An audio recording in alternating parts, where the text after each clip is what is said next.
ప్రభునందు నాకు అత్యంత ప్రియమైనటువంటి వాళ్ళారా, మన ప్రభువును రక్షకుడైనటువంటి యేసుక్రీస్తు వారి యొక్క శుభనామంలో అందరికీ నా హృదయపూర్వకమైన శుభములు వందనములు తెలియజేస్తున్నాను. అందరూ బాగున్నారు అనుకుంటున్నాను. మీ అందరి కొరకు ప్రతిదినం నేను ప్రార్థిస్తున్నాను. మీరు కూడా నా కొరకు ప్రార్థన చేస్తున్నారని నమ్ముతున్నాను. ఉదయకాల సమయంలో దేవుని వాక్యాన్ని ధ్యానం చేసుకుందాం.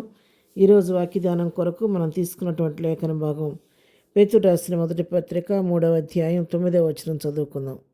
ఆశీర్వాదమునకు వారసులవుటకు మీరు పిలువబడుతురు గనుక కీడుకు ప్రతి కీడైనను దూషణకు ప్రతి దూషణైనను చేయక దీవించుడి.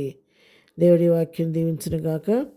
దేవుడు మనల్ని పిలిచింది ఎందుకు పిలిచాడంటే ఆశీర్వాదమునకు వారసులు అవటానికి దేవుడు మనను పిలిచాడు. మనం ఆయన బిడలము, ఆయన సొత్తు, ఆయన జనాంగం కాబట్టి మనం ఆయన ఆశీర్వాదాలకు వారసులు అని ప్రభు ఇక్కడ తెలియచేస్తున్నాడు. అయితే ఆ వాగ్దానాలు మరి స్వతంత్రించుకోవాలంటే, ఆశీర్వాదానికి వారసులు అవ్వాలంటే మనం ఏం చేయాలంటే దేవుడికి కలిగిన మంచి మనసు మనం కలిగి ఉండాలి. కీడుకు ప్రతి కీడు చేయకూడదు, దూషణకు ప్రతి దూషణ చేయకుండా దీవించమని వాక్యం సెలవిస్తుంది. ఈ మనసు ఎవరికి ఉంది? ప్రభుకు మాత్రమే ఉంది.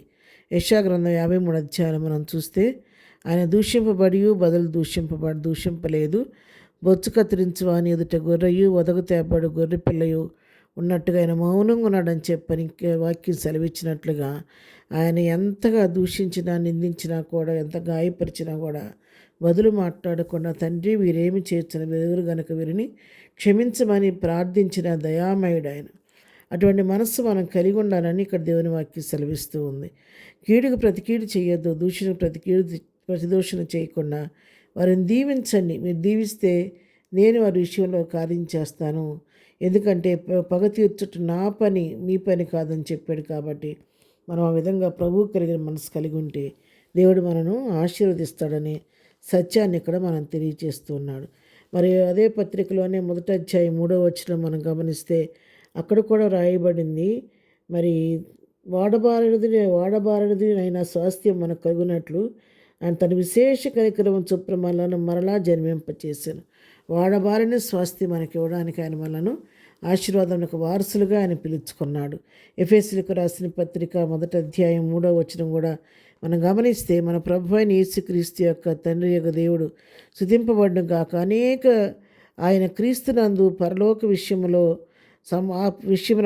ఆత్మ సంబంధమైన ప్రతి ఆశీర్వాదమును మనకు అనుగ్రహించాను. పరలోక విషయములలో ఆత్మ సంబంధం ప్రతి ఆశీర్వాదం ప్రభు మనకు అనుగ్రహించాడండి. ఇవ్వకుండా ఆయన ఏది బిగబట్టలేదు. అన్ని ఆశీర్వాదాలు ప్రభు మనకి ఇచ్చాడు. కాబట్టి నిజంగా మనం ఆశీర్వదించబడిన వారం.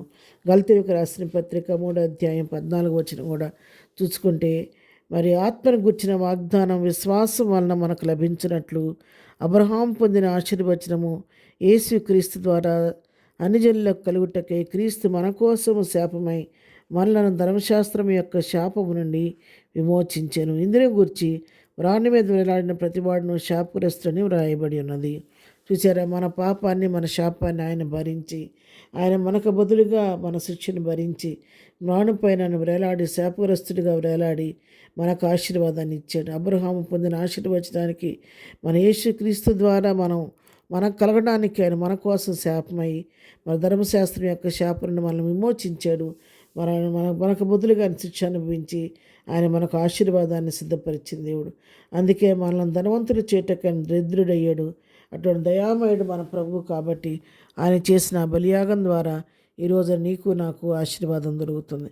అందుకే ప్రభు చూస్తున్నాడు, ఆశీర్వాదం నాకు వారసులవటానికి నేను పిలుచుకున్నాను. కాబట్టి కీడుకి ప్రతి కీడు చేయొద్దు, ప్రతి దూషణ చేయక దీవించమని వాక్యం సెలవిస్తుంది. కాబట్టి అటువంటి మాదిరికరమైన జీవితం మనం కలిగి ఉండి ప్రభువును పోలి జీవిస్తూ ప్రభువు మనకు సిద్ధపరిచిన వాగ్దానంతో కూడినటువంటి ఆశీర్వాదాన్ని స్వతంత్రించుకుందాము.